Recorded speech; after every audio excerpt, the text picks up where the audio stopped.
Hi friends, welcome back to my channel Ajay Talks. दोस्तों, IPL का नया सीजन आ चुका है, या यूं कहें कि सट्टेबाजी का नया सीजन आ चुका है। बहुत सारी स्किल बेस्ड बेटिंग एप्स, जिसको कि स्किल बेस्ड ऐप बताया गया, और सरकारों को वो टैक्स भी देती हैं, ऐसी बहुत सारे विज्ञापन आप देख रहे होंगे।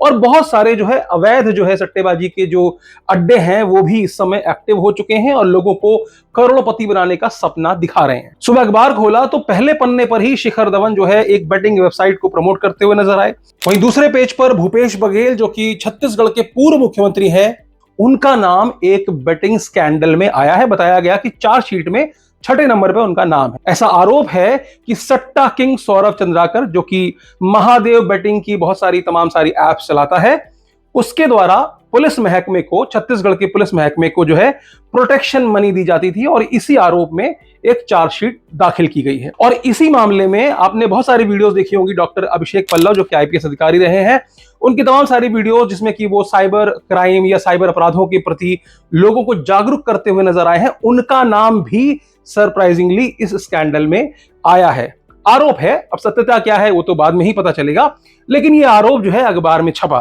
तो कहने का मतलब ये है कि आईपीएल के साथ साथ ये सारे लोग भी एक्टिव हो गए हैं, और कई लोगों को लाखों करोड़ों रुपए जीतने के सपने दिखाए जा रहे हैं। यही नहीं, गाहे बगाहे एक दो वीडियोस ऐसे तैरते रहते हैं कि फला गांव में फला बंदा 1 करोड़ रुपए जीत गया या 3 करोड़ रुपए जीत गया, रातों रात करोड़पति बन गया, जिसके द्वारा ही मोटिवेट होकर के लोग इसमें करोड़ों लोग डेली शाम को अपनी टीम बनाते हैं और लाखों करोड़ों रुपए डेली स्वाहा करते हैं। और इनके मालिक वो मुंबई के पॉश इलाके में करोड़ों रुपए का, मतलब सैकड़ों करोड़ का अगर कहूं तो, बंगला भी खरीद रहे हैं, वो भी तुम्हारे पैसों पर।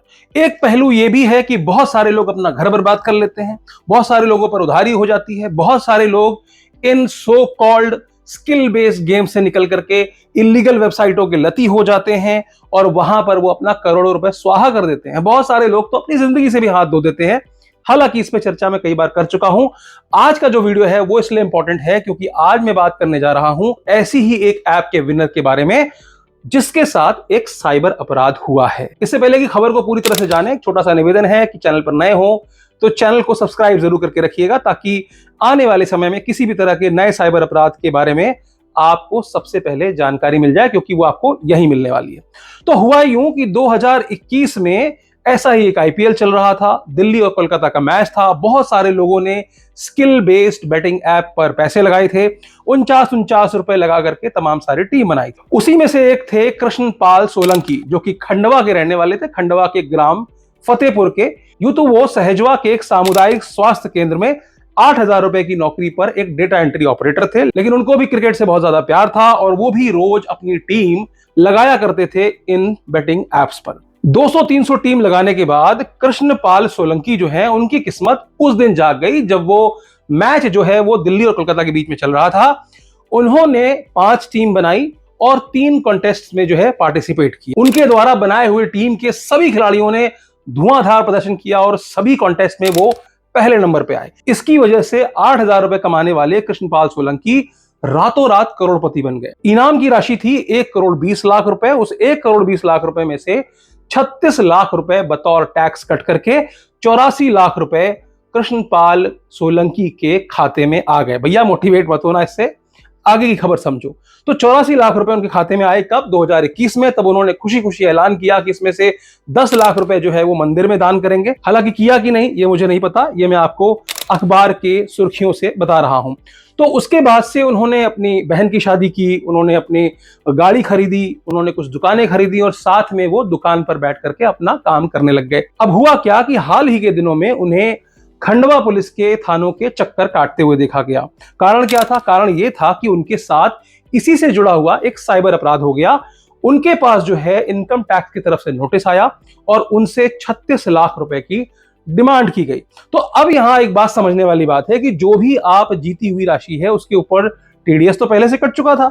उनके पास 84 लाख रुपए ही आए थे। तो जो टीडीएस होता है वो आप क्लेम कर सकते हो, और उसके बाद जो भी आपका इनकम टैक्स होता है वो आप सरकार को पे कर सकते हो। तो यहीं पर हो गया उनके साथ एक साइबर अपराध। साइबर अपराधियों ने कलकत्ता में, मतलब वो वो खंडवा के रहने वाले हैं, कलकत्ता के किसी साइबर अपराधी ने उनकी सारी डिटेल्स लेकर के इनकम टैक्स डिपार्टमेंट से 36 लाख रुपए का टीडीएस का क्लेम ले लिया भाई साहब। ठीक है, 36 लाख रुपए टीडीएस का क्लेम ले लिया।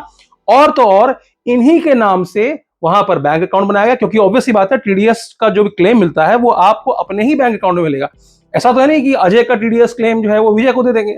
तो किसी ने क्या किया, उनके डॉक्यूमेंट्स चोरी किए, जिसके पास उनकी पूरी इनकम टैक्स की डिटेल रही होगी। उसने प्रॉपर इनकम टैक्स की वेबसाइट पर प्रॉपर सारी डिटेल्स भरी होंगी और बैंक अकाउंट में इसके नाम से खुलवाया हुआ एक फर्जी बैंक अकाउंट वहां पर डाल दिया। और डालने के बाद जो भी क्लेम मिला टीडीएस का, वो सरकार से क्लेम पूरा का पूरा 36 लाख रुपए ले लिया। कभी 10 लाख रुपए, कभी 5 लाख रुपए करके उस बैंक अकाउंट से सारा पैसा निकाल भी लिया गया। अब सरकार के बही खाते के हिसाब से तो कृष्णपाल सोलंकी जो है अपना टीडीएस का पैसा ले चुके थे, यानी कि अब उनको अपनी इनकम का इनकम टैक्स चुकाना बनता था, जो कि उन्होंने चुकाया नहीं, क्योंकि उनको जानकारी ही नहीं थी, क्योंकि उनके नाम पर किसी और ने वो क्लेम ले लिया। तो अब ये जो है कृष्णपाल जो है वो थानों के चक्कर काट रहे हैं और ऐसी याचिका दायर की है कि भैया हमने ऐसा कुछ नहीं किया, हमने ये पैसे नहीं लिए हैं। किसने लिए हैं, क्या हुआ, कैसे हुआ, ये इन्वेस्टिगेशन का विषय है। लेकिन देखने वाली बात यह है कि कहीं ना कहीं साइबर अपराधी इतने ज्यादा शातिर हो गए हैं कि तुम्हारे नाम से ही, मतलब अगर ऐसा होता है कि हम लोग जिसकी इनकम 8,000 रुपए है, ऑब्वियस सी बात है कि वो पोर्टल पे जाकर के अपना रजिस्ट्रेशन नहीं करेगा।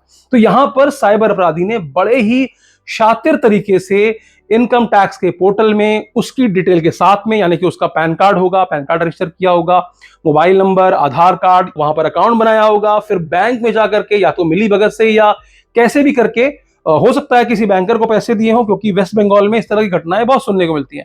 फर्जी सिम का मामला हो या फिर फर्जी बैंक अकाउंट का मामला हो, ज्यादातर कड़ियां जो है वो वेस्ट बंगाल से जुड़ती हैं। और जब पुलिस उन्हें ट्रैक करते हुए पहुंचती है तो कोई ना कोई किसान, कोई ना कोई मजदूर, कोई ना कोई रेडी वाला, इस तरह के लोग ही उसके ओनर निकलते हैं, जिनसे कि फिर कोई रिकवरी हो नहीं पाती। उनको जेल में भी डाल के क्या करोगे। तो 36 लाख रुपए का नोटिस आने के बाद कृष्णपाल सोलंकी का यह कहना है कि जो भी पैसे आए थे 84 लाख रुपए, वो तो खर्च हो गए अलग अलग मदों में। अब वो 36 लाख रुपए कहां से पे करें, इसके लिए उन्होंने एक वकील, उनके मित्र हैं, उनके साथ में अब जो है पुलिस में याचिका दायर की है। लेकिन फिलहाल समझने की बात यही है कि साइबर अपराधियों का हौसला इतना बुलंद हो गया है कि वो कहीं ना कहीं आपकी आंखों से भी अगर काजल चुरा लें तो आपको खबर ना लगे। तो आप लोगों से भी निवेदन है भाई साहब कि अगर आप आईटीआर भरते हो या ना भरते हो, या ऐसा पैसा आपके पास आया हो, तो कृपया आप जाकर के इनकम टैक्स की वेबसाइट पर अपना जो है लॉगिन डाल करके, एक्चुअल लॉगिन डाल के अपना लॉगिन तो बना लो, देख तो लो कि हाँ सब सही सलामत है कि नहीं। क्योंकि ऐसा मामला आज के पहले मैंने तो नहीं सुना था, कम से कम। अगर आपने सुना था तो कमेंट सेक्शन खुला हुआ है।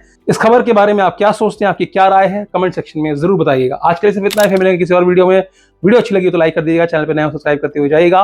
और दोस्तों रिश्तेदारों को अगर इस तरह के साइबर अपराधों से अवेयर करना चाहते हैं तो इस वीडियो को ज्यादा से ज्यादा शेयर कीजिएगा। वीडियो में अंत तक बने रहने के लिए आपका बहुत बहुत शुक्रिया। Thank you.